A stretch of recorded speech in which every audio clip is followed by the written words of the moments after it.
ونصلي ونسلم على نبينا محمد وعلى آله وأصحابه ومن تبعهم بإحسان إلى يوم الدين وبعد. Ikhwani al-kiram rahimani wa rahimakumullah, kita lanjutkan tafsir dari surah Al-Baqarah ayat 194. Ini masih berkaitan dengan ayat sebelumnya, berawal dari ayat yang ke-189 sampai ayat 195. Ini masih berkaitan pembahasannya tentang berperang dan larangan berperang di bulan-bulan haram. Di ayat 194 Allah Ta'ala berfirman, A'udzubillahi minasyaitonirrajim, Asy-syahrul haram bisyahril haram wal hurumatu qisas. Faman i'tada 'alaikum fa'tadu 'alaihi bimithli ma i'tada 'alaikum wattaqullaha wa'lamu annallaha ma'al muttaqin. Bulan haram dengan bulan haram,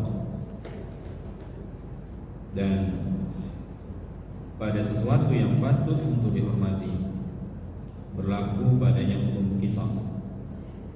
Oleh sebab itu, faman i'tada 'alaikum, barang siapa yang menyerang kalian, fa'tadu 'alaihi bimithli ma i'tada 'alaikum,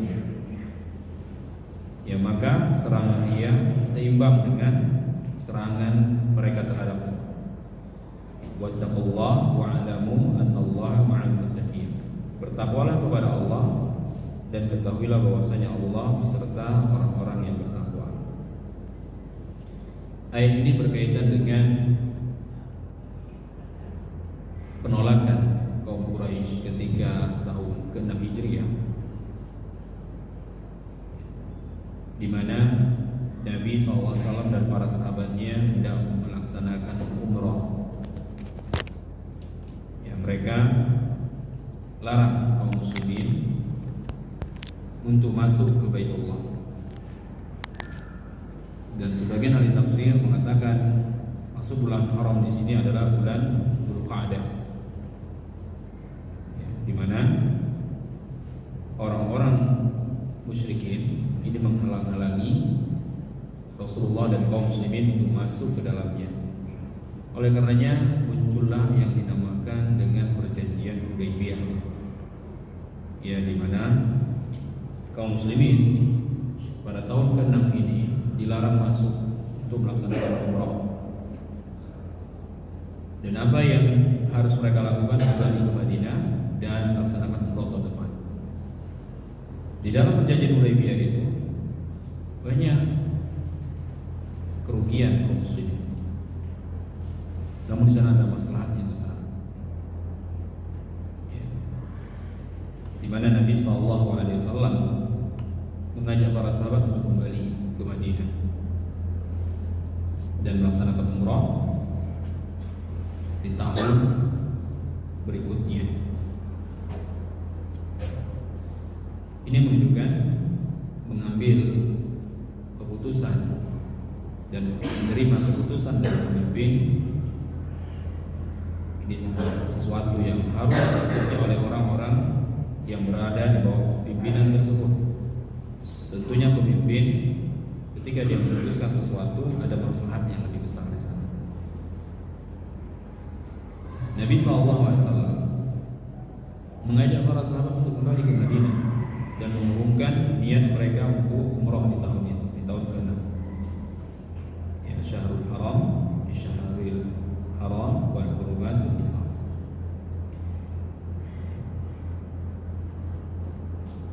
Nah, kemudian Ibnu Katsir rahimahullah taala menyebutkan ketika Nabi SAW mendapatkan berita bahwasanya Utsman ibnu Affan dibunuh, ya, terdengar oleh Nabi SAW bahwasanya Utsman bin Affan diberitakan dibunuh oleh kaum musyrikin, padahal Utsman diutus menemui orang-orang musyrik ya untuk suatu misi. Ya. Namun yang didengar oleh Nabi SAW, Utsman dibunuh oleh orang-orang musyrik. Oleh karenanya, ketika terdengar berita ini, Nabi SAW kumpulkan para sahabat berjumlah 1.400 orang, di mana mereka dibawa sebuah pohon. Ya, mereka berbaikat, mereka berjanji untuk memerangi orang-orang musyrik yang mana telah membunuh Utsman. Setelah beliau sallallahu alaihi wasallam mendapatkan berita terbaru bahwasanya Utsman tidak dibunuh, kemudian beliau pun mengurungkan niatnya tersebut, yakni menyerang kaum musyrikin pada tahun itu. Kemudian muncullah namanya perdamaian yang dikenal dengan perjanjian Hudaybiyah. Di tahun berikutnya Nabi SAW pun kembali ke Madinah. Oleh karenanya, sebagian ulama mentafsirkan jika terjadi peperangan di mana kaum muslimin diserang di bulan-bulan haram, ya mereka boleh melawan ya untuk menyelamatkan diri mereka, menyelamatkan keluarga mereka, menyelamatkan darah mereka. Kalaupun itu terjadi di bulan haram, jika musuh menyerang mereka di bulan haram. Namun yang perlu diperhatikan adalah ayat setelahnya, faman ihtada 'alaikum fa'tadu 'alaihi bimithli ma ihtada 'alaikum. Oleh sebab itu barang siapa yang menyerang kalian, maka seranglah ia seimbang. Ya, seimbang dengan serangan mereka terhadap. Islam melarang umatnya untuk melakukan tindakan-tindakan yang berbeda. Ini menunjukkan keadilan. Ya, tidak boleh berlebih-lebihan dalam membalas. Oleh karenanya ketika musuh tertangkap, tertawan, ini tidak boleh dimutilasi. Bahkan mayit-mayit kaum kafirin ketika terbunuh di medan perang ini tidak boleh dicincang, tidak boleh dipisahkan tangan dengan badannya, kepala dengan badannya. Ini menunjukkan apa Islam menghormati ya manusia. Kalau dia sudah terbunuh ya sudah. Dan ini tidak berlaku di kalangan kaum musyrikin. Dan apa yang terjadi pada Hamzah ketika terbunuh, dan sahabat-sahabat lainnya ketika terbunuh dicincang oleh kaum musyrikin. Namun ini tidak terjadi pada kaum muslimin. Ketika musuh tertangkap, ya ada beberapa kemungkinan mereka dieksekusi mati karena mereka adalah penjahat perang, atau mereka dibebaskan dengan membayar tebusan, apakah berupa uang atau mengajarkan anak-anak kaum muslimin membaca dan menulis ketika itu.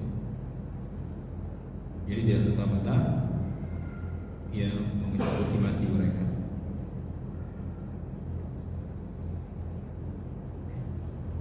Ini menunjukkan apa? Keadilan. Ya Allah Subhanahu wa taala katakan, "Faman ihtada 'alaikum fa'tadu 'alaihi bimithli ma ihtada 'alaikum." Ini menunjukkan kita tidak boleh melakukan kezaliman. Balas dengan yang setimpa. Kita tidak boleh bertanya. Di banyak orang-orang yang merasa terzalimi, dia meminta lebih hukuman terhadap orang yang menzaliminya. Dan para pencuri, hukumannya hanya dipotong tangan ini pun kalau mencapai nisab ketika dia mencuri. Ya, hanya potong tangan. Namun apa yang terjadi ketika pencuri tertangkap? Ya, bukan hanya tangan yang patah, sebagian mereka meninggal di tempat. Ya, tidak sesuai antara apa yang dia lakukan dengan hukuman. Tentu bagi kita ya, senantiasa duduk di majelis tidak melakukan hal ini. Ketika anak salah, apa hukuman yang kita berikan kepada mereka? Terkadang ya karena marah yang bersangkutan, dia pukul wajahnya, dia tampar. padahal kesalahan anak adalah kesalahan yang ringan. Ketika istri melakukan kesalahan, apa yang mereka lakukan? Menghukum dengan sesuatu yang tidak layak, lebih dari apa yang mereka lakukan. Ini kezaliman. Kita harus adil dalam membalas, dalam memberikan hukuman, apalagi kepada anak-anak kita yang mestinya kita bangun keyakinan di dalam hatinya, keyakinan yang benar tentang Tuhannya, tentang Nabinya, tentang semua perkara agama yang mesti dia yakini. Ya, kitalah yang mengajarkan kepada mereka tentang adab, karakter, yang perilaku layaknya seorang muslim. Namun banyak orang tua yang gak sabar ketika menghukum anaknya, memukul dengan pukulan yang berlebih. Padahal Islam ya mengajarkan kalaupun harus memukul dengan pukulan mendidik, bukan pukulan yang melumpuhkan anak. Oleh karenanya banyak anak-anak yang menyimpan kebencian sejak kecil terhadap ayahnya, ibunya, dan mereka menampakkan kebencian itu ketika mereka memiliki kekuatan, memiliki kemampuan untuk melawan kedua orang tua. Di dalam ayat ini kita dilarang berlebihan dalam membalas. "Faman i'tada 'alaikum fa'tadu 'alaihi bimithli ma i'tada 'alaikum." Oleh sebab itu, barang siapa yang menyerang kalian, maka seranglah dia seimbang dengan serangan terhadap Allah. Apa hikmah dari kesabaran kaum muslimin? Mereka harus pulang lagi ke Madinah. Ya, di Hudaybiyah mereka membuat perjanjian kepada kaum muslimin, yang mana perjanjian itu seakan-akan merugikan kaum muslimin, di mana mereka harus pulang lagi ke Madinah dan kembali tahun depan. Namun ada hikmah di sana, di mana Allah Subhanahu wa taala beri kekuatan kepada kaum muslimin. Dan akhirnya Mekah pun ditaklukkan.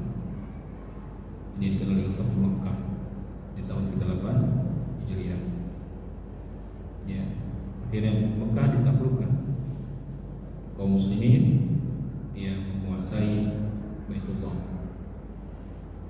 Dan ketika itu banyak orang-orang musyrik yang masuk Islam. Lihat apa yang dilakukan kaum muslimin ketika itu. Mereka tidak menyerang orang-orang yang tidak menyerang mereka. Bahkan Nabi SAW mengatakan, siapa yang masuk ke rumah fulan, siapa yang masuk ke rumah fulan di antara rumah Abu Sufyan, maka mereka aman. Ya. Ini menunjukkan kaum muslimin itu enggak haus darah, karena perang itu bukan tujuan utama. Ya, terjadinya perang karena mereka diperangi. Karena mereka dihalang-halangi, ya, karena mereka ya dizalimi. Karena perang bukan tujuan utama. Tujuan utama adalah menyebarkan Islam, karena Islam rahmatan lil alamin. Ya. Kemudian Allah Taala berfirman, "Wattaqullah wa'lamu annallaha ma'al muttaqin." Bertakwalah kepada Allah dan ketahuilah bahwasanya Allah beserta orang-orang yang bertakwa. Allah menyertai orang-orang yang bertakwa. Siapa mereka yang bertakwa? Alladzina yu'minuna bil ghaib. Mereka adalah orang-orang yang yakin dengan perkara gaib, beriman kepada yang gaib. Ya, rukun iman seluruhnya adalah perkara gaib yang wajib kita imani. Beriman kepada Allah, malaikatnya, kitab-kitabnya, rasulnya, hari berbangkit, takdir, dan inilah yang harus kita tanamkan kepada anak-anak kita. Kenapa anak-anak kita malas untuk beribadah padahal dia sudah balik, remaja, sulit untuk meninggalkan tempat duduknya, meninggalkan tontonannya, meninggalkan permainannya, meninggalkan HP-nya, karena hatinya bermasalah, bangunan hatinya bermasalah. Hatinya tidak dibangun di atas iman, ya, sehingga ketertarikan untuk beribadah ini minim, kecuali setelah mendapatkan teriakan, ancaman, atau pukulan dari orang tuanya baru mereka beribadah. Ya, ini masalahnya di bangunan hati mereka, sehingga ya berbuahlah keburukan pada tingkah lakunya. Karena hati adalah raja dan seluruh anggota tubuh kita adalah ya anggotanya, anggota hati. Bagaimana bangunan hati, bagaimana ya apa yang terisi dalam hati, itulah yang akan terwujud dalam ya anggota tubuh kita. Allah katakan wattaqullah wa'lamu annallaha ma'al muttaqin. Bertakwalah kepada Allah. Tetap bertakwa kepada Allah walaupun di medan perang. Tidak melakukan kezaliman, karena perbuatan zalim itu bukan bagian dari takwa. Ketika musuh menyerah, ya maka itu yang apa yang harus dilakukan, dia terima. Ketika musuh menyerah, jadikan tawanan. Ketika musuh menyatakan masuk Islam, harus diterima. Sebagaimana salah seorang sahabat Nabi ketika mendapatkan musuh mengucapkan kalimat la ilaha illallah, menyatakan masuk Islam, tetap dia pegang. Sampai berita kepada Nabi SAW, dia mengatakan dia mengucapkan kalimat itu hanya ingin selamat dari pedang. Apa kata Nabi? Apakah engkau telah membedah dadanya sehingga engkau mengetahui apa isi hatinya? Ini menunjukkan kita menghukumi manusia apa yang tampak, menghukumi manusia sesuai dengan penjelasannya. Ketika seorang menyatakan dirinya masuk Islam dan mengucapkan dua kalimat syahadat, ya kita tidak perlu bersuudzon kepadanya, karena masalah hati ini bukan urusan kita, yang urusan Allah Subhanahu wa Ta'ala. Ya. Jadi wattaqullaha wa'lamu annallaha ma'al muttaqin. Ya, Allah Subhanahu wa Ta'ala memerintahkan para sahabat ketika itu agar mereka tetap di atas ketakwaan dan tidak berlebihan dalam membalas serangan, dan tidak berlebihan juga dalam mengkisos. Ya, apa yang diperintahkan agama itu yang dilakukan. Karena Allah Subhanahu wa Ta'ala memerintahkan kepada mereka agar bertakwa untuk menjalankan perintah dan menjauhi larangannya. Alladzina yamtathiluna awamirahu wa yajtanibuna nawahihahu, di mana mereka harus tetap menjalankan perintahnya dan menjauhi larangannya. Dengan itu mereka akan mendapatkan pertolongan dari Allah Subhanahu wa Ta'ala. Ya. Walaupun mereka menang menguasai kaum musyrikin ketika itu, tetap Allah perintahkan kepada mereka agar bertakwa. Jangan berlebihan.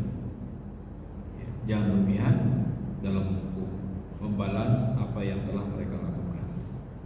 Kemudian di ayat 195 Allah Ta'ala berfirman, wa anfiqu fi sabilillah wa la tulqu bi aydikum ila tahlukah wa ahsinu innallaha yuhibbul muhsinin. Kemudian Allah Ta'ala berfirman, ya, belanjakanlah harta bendamu di jalan Allah, dan janganlah kamu menjatuhkan dirimu di dalam kebinasaan, dan berbuat baiklah, karena sesungguhnya Allah Subhanahu wa Ta'ala menyukai orang-orang yang berbuat baik. Ya, banyak sekali tafsiran para ulama ya tentang ayat ini. Ya. Di antara makna, jangan kalian binasakan diri kalian, jangan jatuhkan diri kalian dalam kebinasaan. Artinya apa? Dahulu dia melakukan kebaikan, di antaranya berinfak, karena ayat ini berkaitan dengan infak fisabilillah. Dahulu mereka rajin berinfak. Ya, namun mereka tahan untuk tidak berinfak lagi. Dahulu mereka banyak melakukan kebaikan, hari ini mereka tahan tidak melakukan kebaikan.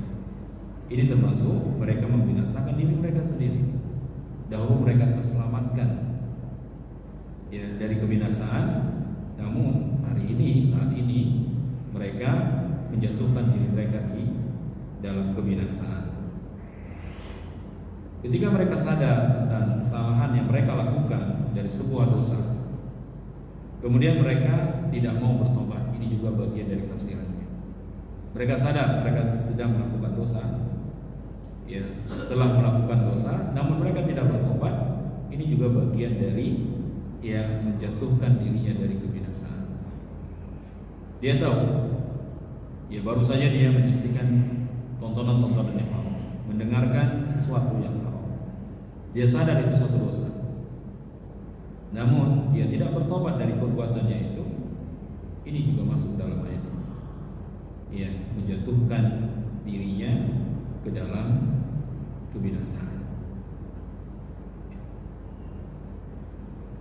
Atau seorang yang melakukan banyak dosa, kemudian dia putus asa dari rahmat Allah. Dia meyakini bahwasanya dosanya nggak mungkin diampuni oleh Allah Subhanahu wa taala. Ini juga bagian dari ayat ini. Ya, dia lupa bahwasanya dia memiliki Tuhan yang Maha Pengampun. Namun karena banyak dosa yang dia lakukan, dia berlemah, dia pun putus asa dari rahmat Allah Subhanahu wa taala. Ya. Pada Allah Subhanahu wa taala panggil mereka yang telah melakukan banyak dosa, ya ibadi, wahai hamba-hambaku yang telah melampaui batas. Ya la taqnutu min rahmatillah. Jangan kalian putus asa dari rahmat Allah Subhanahu wa taala. Siapa yang dipanggil? Yang dipanggil bukan orang yang bertakwa dalam ayat ini. Yang dipanggil bukan orang yang taat, tapi orang yang telah menzalimi dirinya sendiri, yang telah melakukan perbuatan yang melampaui batas. Allah Ta'ala larang mereka untuk berputus asa. Orang yang berputus asa dari rahmat Allah Subhanahu wa taala masuk ke dalam ayat ini. Mereka membinasakan dirinya. Ya. Mereka tidak mau meminta ampun dari apa yang telah mereka lakukan. Padahal bertobat, minta ampun bagian dari kebahagiaan hidup. Berkata Imam Qayyim, "Idza adnaba astaghfara, fa inna haula'i thalathatu wa sa'adah." Ketika mereka sadar telah berdosa, kemudian mereka bertobat, maka ini bagian dari salah satu kebahagiaan hidup. Tanda-tanda seorang bahagia adalah orang yang senantiasa bertobat. Kapan dia bertobat? Maka ketika itu dia mendapatkan cinta Allah Ta'ala. Karena Allah cinta kepada orang-orang yang bertobat. Innallaha yuhibbut tawwabin. Oleh karenanya sebesar apapun dosa kita, ya, seluas apapun dosa kita, walaupun setinggi langit, seluas bumi, ketika kita datang kepada Allah Subhanahu wa taala meminta ampun kepadanya, Allah akan datangkan ampunan seluas itu juga. Rahmat Allah lebih luas daripada kemurkaannya. Ya, rahmat Allah lebih luas daripada dosa yang kita lakukan. Oleh karenanya kita dilarang untuk berputus asa dari rahmat Allah Subhanahu wa taala. Dan termasuk dalam ayat ini adalah sebagaimana Nabi SAW pernah mengutus beberapa orang yang dari kalangan sahabat sebagai delegasi tanpa membawa bekal, ya, tanpa membawa bekal. Kemudian Allah Ta'ala diperintahkan kepada mereka agar mereka membawa bekal dari apa yang Allah karuniakan kepada mereka, sehingga mereka tidak mencampakkan diri ke dalam kebinasaan. Ini menunjukkan tawakal. Ya, seorang dikatakan bertawakal ketika di sana diiringi dengan usaha. Tawakal yang benar adalah ketika dia menyandarkan dirinya kepada Allah, dia yakin kepada Allah, kemudian dia mencari sebab untuk mendapatkan apa yang dia inginkan. Seorang yang ingin hafal Quran contohnya, dia bertawakal kepada Allah, dia sandarkan dirinya kepada Allah, dia yakin Allah akan memberikan apa yang dia inginkan. Namun di sana harus mencari sebab, di sana dia harus mencari sebab bagaimana dia bisa hafal 30 juz. Contoh ketika seorang laki-laki ingin mendapatkan istri yang salehah, dia bertawakal kepada Allah dan dia berusaha untuk mencarinya.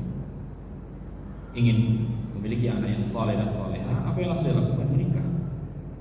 Jadi tawakal yang benar adalah ketika dia sadarkan dirinya kepada Allah dan dia mencari sebab, ya, untuk mendapatkan apa yang dia inginkan. Ya, Nabi SAW melarang utusan ini berangkat tanpa bekal. Dan Allah Ta'ala perintahkan kepada mereka agar mereka membawa bekal dari apa yang telah Allah karuniakan kepadanya. Ya. Tidak sebagaimana pemahaman yang keliru, ya, mereka bertawakal tanpa usaha. Ya, mereka katakan kalau sudah menjadi rezeki, Allah akan datangkan itu. Namun setiap kali ketika kita menginginkan sesuatu, ya, di sana harus ada sebab. Seorang akan memperoleh apa yang diinginkan ketika dia melakukan sebab-sebab yang dapat memudahkan dia untuk mendapatkannya. Lihat Maryam alaihissalam. Di dalam surah Maryam disebutkan ketika dihamil tua, Allah perintahkan kepada Maryam untuk menggoyang pohon kurma. Secara akal nggak mungkin kurma itu pohonnya akan goyang dan menjatuhkan buahnya, nggak mungkin. Pohon kurma yang besar, yang kokoh, bahkan kurma adalah gambaran seorang muslim. Akar yang terhujam ke tanah dan dahannya menjulang ke langit. Ini gambaran seorang kokoh. Pohon kurma itu pohon yang kokoh. Gak mungkin bisa digoyang oleh wanita yang sedang hamil tua dengan harapan jatuh rutok. Tapi Allah perintahkan kepada Maryam untuk menggoyang pohon kurma agar rutok itu jatuh. Apa yang Allah inginkan dari Maryam? Usaha. Setelah dia berusaha, kemudian serahkan kepada Allah, karena Allah yang menentukan berhasil atau tidaknya.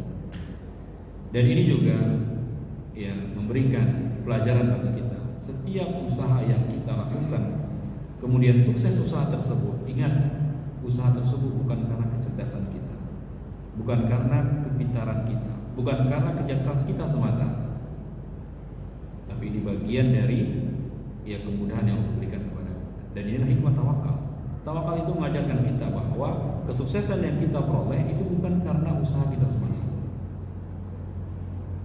Kita sukses karena Allah berikan kesehatan, Allah berikan kemudahan, Allah berikan kepada kita jalan-jalan itu sukses. Saya memberikan akal Allah, saya memberikan kecerdasan Allah. Banyak orang-orang ketika sukses seakan-akan kesuksesan itu karena kelihayannya, karena kecerdasannya. Seakan-akan dia tidak ada bedanya dengan Qarun ketika mendapatkan banyak harta. Dia katakan ini semua usahaku. Dia lupakan karunia Allah. Jadi tawakal mengajarkan kepada kita agar kita bersandar kepada Allah dan mencari sebab untuk mendapatkannya, dan mengajarkan kepada kita bahwasanya kesuksesan kita semata-mata karena Allah Ta'ala. Kemudian di akhir ayat Allah katakan wa ahsinu innallaha yuhibbul muhsinin. Dan berbuat baiklah, sesungguhnya Allah suka kepada orang-orang yang berbuat baik. Di ayat sebelumnya tentang takwa, Allah bersama orang-orang yang bertakwa. Di dalam ayat ini Allah cinta kepada orang-orang yang berbuat baik. Di dalam ayat lain digabungkan antara takwa dengan berbuat baik. Innallaha ma'al ladzina taqaw wal ladzina hum muhsinun. Sesungguhnya Allah menyertai orang-orang yang bertakwa dan orang-orang yang berbuat baik. Apa itu ihsan? Ihsan terbagi dua, ihsan kepada Allah dan ihsan kepada makhluk. Ihsan kepada Allah adalah anta'budallaha ka'annaka tarahu fa in lam takun tarahu fa innahu yarak. Engkau beribadah kepada Allah seakan-akan engkau melihatnya. Namun jika engkau tidak mampu melihatnya, yakin Allah melihatmu. Ini ihsan kepada Allah. Dia senantiasa merasa diawasi oleh Allah Ta'ala. Dia yakin Allah melihatnya. Kita sekarang berada di rumah Allah, kita sekarang menjadi tamu Allah, dan Allah tahu siapa saja yang ada di rumahnya hari ini, sore ini. Dan Allah tahu apa yang mereka lakukan di rumahnya. Dan Allah tahu siapa saja yang beradab di rumahnya, apa yang mereka lakukan di rumahnya. Dan tidak ada tamu yang lebih mulia daripada tamu-tamu Allah Subhanahu wa Ta'ala. Dan ini adalah usaha kita agar kita juga menjadi orang-orang yang dimasukkan ke dalam surganya, menjadi salah satu penghuni surga yang melihat Allah Subhanahu wa Ta'ala. Usaha kita di dunia mendatangi rumahnya, ini adalah usaha agar kita bisa melihat Allah Ta'ala di surga nantinya. Allah masukkan kita ke dalam surga. Lalu bagaimana mungkin seorang masuk ke dalam surga ketika di dunia dia tidak mau menjadi tamu Allah, enggan mendatangi rumah Allah, enggan mendatangi panggilan Allah Ta'ala. Setiap waktu mereka diundang untuk menjadi tamu Allah, menjadi tamu Allah di rumah-rumah Allah di dunia. Agar apa? Agar mereka menjadi salah satu penghuni surga, di mana di antara nikmat surga adalah melihat wajah Allah Subhanahu wa Ta'ala. Hari ini kita tidak bisa melihatnya, namun ya kita yakin Allah melihat kita. Dan kapan kita akan melihat Allah? Nanti di akhirat. Dan inilah usaha kita mendatangi rumah-rumahnya. setiap panggilan, ya, di waktu-waktu sholat kita hadir. Apa keinginan kita? Agar kita juga termasuk orang yang dimudahkan masuk dalam surganya. Wa ahsinu innallaha yuhibbul muhsinin. Ini ihsan kepada Allah. Adapun ihsan kepada makhluk, ya, melakukan kebaikan kepada mereka, kepada manusia, memberikan apa yang menjadi kebutuhannya, ya, berbuat baik kepada mereka. Karena seorang muslim, sebagaimana Nabi SAW bersabda, al-muslimu man salima al-muslimuna min lisani wa yadihi. Muslim adalah di mana muslim lainnya itu terjaga dari lisan dan tangannya.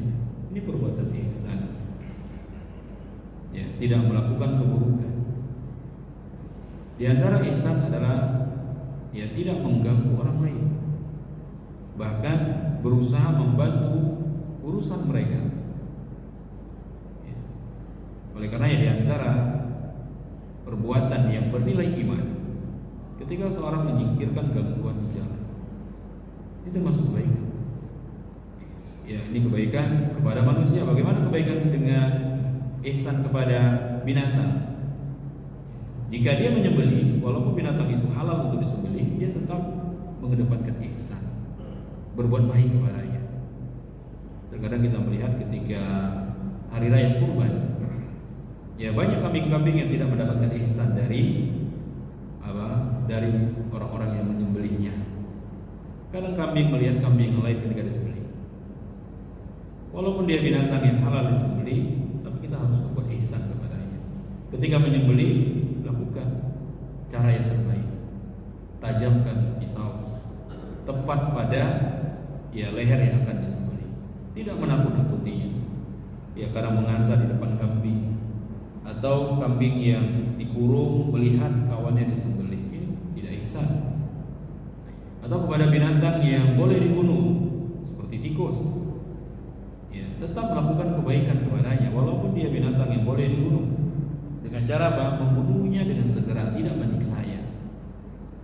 Kadang disiksa karena dia geram, ya, sebab dia geram kepada tikus tersebut, dia siksa tikus itu. Mungkin dia jadikan target memanah, atau dia kurung berhari-hari di dalam air yang panas, mungkin direbus dan lain sebagainya, atau dipanggang, dibakar. Ya. Artinya apa? Tujuan dia agar tikus ini jerah. Bagaimana mau jerah setelah itu dia mati? Ya, kawan-kawannya jerah. Ya, bagaimana kawannya bisa jerah? Karena dia nggak melakukannya. Agar tikus itu jerah. Setelah itu dia mati. Ya, bagaimana dia mungkin jerah? Karena dia sudah mati. Ya. Jadi wa ahsinu innallaha yuhibbul muhsinin. Berbuat baiklah. Apalagi kepada keluarga kita.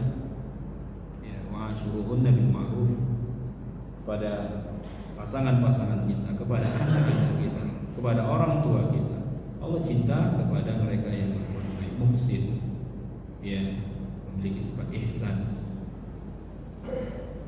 Nah, ayat ini juga sebagian orang tafsir mengatakan perintah untuk berinfak di jalan Allah dalam berbagai segi amal yang dapat mendekatkan diri kepada Allah, baik berupa ketaatan, terutama dia membelanjakan hartanya, menginfakkan hartanya, mengeluarkan sebagian hartanya untuk memperkuat kaum muslimin atas musuh-musuh mereka. Nah, ayat ini juga menjelaskan bahwasanya kebinasaan bagi mereka yang dahulu senantiasa melakukan kebaikan, di antaranya berinfak, hari ini dia tinggalkan infak. Ini kebinasaan dan kehancuran baginya. Mungkin dia merasa kecewa dengan tempat, atau ya, mungkin dia kecewa dengan masjid, ya, atau DKM-nya atau yayasan yang mana dia telah banyak mengeluarkan harta untuk masjid tersebut, yayasan tersebut. Namun mungkin dia merasa kecewa dengan pengelolaannya dan sebagainya. Akhirnya dia tidak mau lagi berinfak. Ini kerugian bagi dirinya. Karena Allah Ta'ala berfirman, ya, yusari'una fil khairat. Kita diperintahkan agar segera melakukan kebaikan. Karena apa yang kita beri, kita nggak berharap ya mendapatkan ujian, tidak berharap mendapatkan ucapan terima kasih. dari orang-orang yang telah kita beri bantuan. Dalam memberi, yang kita inginkan adalah ridha Allah Subhanahu wa taala. Ikhwan yang dirahmati Allah Subhanahu wa taala, ketika kita terbiasa melakukan kebaikan, namun suatu hari kita tidak melakukannya, ini bentuk kebinasaan. Karena kita khawatir, jangan-jangan ketika kita menghentikan amalan tersebut, itu pula hari akhir kita. Ajal kita datang di hari itu. Oleh karenanya jangan pernah meninggalkan amalan walaupun sedikit, walaupun kecil. Karena kita khawatir ketika kita tinggalkan amalan itu, di sana pula kita meninggal. Dan juga jangan pernah meremehkan kecilnya dosa. Karena bisa jadi ketika kita melakukan dosa tersebut, ya, di sana pula ajal kita. Jadi jangan pernah meremehkan sesuatu yang kecil. Karena sesungguhnya gunung yang tinggi itu dibangun dari kerikil-kerikil yang kecil. Ya, la tahqiranna saghiratan innal jibala minal asal. Jangan pernah meremehkan sesuatu yang kecil. Ya, meremehkan dosa kecil, karena sesungguhnya gunung yang kita lihat tinggi itu berasal dari kerikil-kerikil yang kecil. Nah, kaum muslimin, para ikhwan yang dirahmati Allah taala, dari ayat 189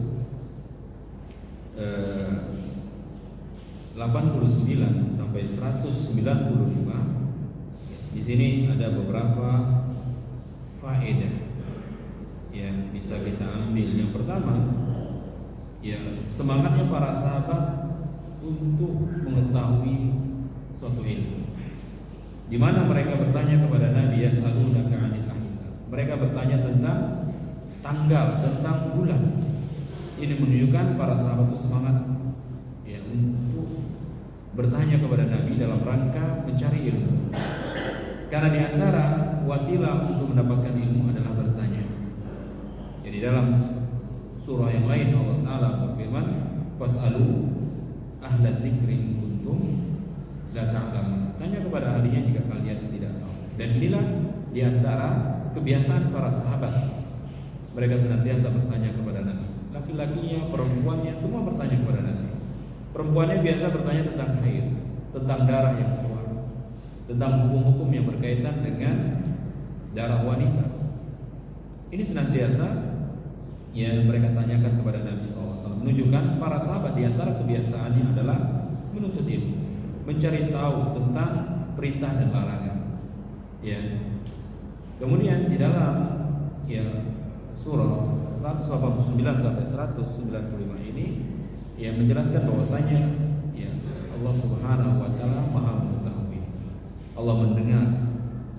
Ya, Allah Subhanahu wa taala berikan rahmat kepada hamba-Nya. Apa dalil bahwasanya Allah mendengar? Ketika Allah katakan yas'alunaka, ini menunjukkan Allah mendengar apa yang ditanyakan oleh para sahabat kepada Nabi sallallahu alaihi wasallam. Ini menunjukkan Allah alim, Maha mengetahui. Allah sami, Allah Maha mendengar. Ketika ada seorang wanita sahabiah bertanya, mengeluh, mengadu kepada Nabi tentang suaminya, ya, Allah Subhanahu wa taala mendengarnya, Allah Subhanahu wa taala melihatnya. Dan inilah keyakinan ahli sunnah bahwasanya Allah Subhanahu wa taala memiliki nama dan sifat. Nah, mungkin ini yang dapat kami sampaikan, mudah-mudahan bermanfaat insyaallah taala. Di pertemuan yang akan datang kita masuk ke pembahasan, ya, tentang haji, ya, tentang haji.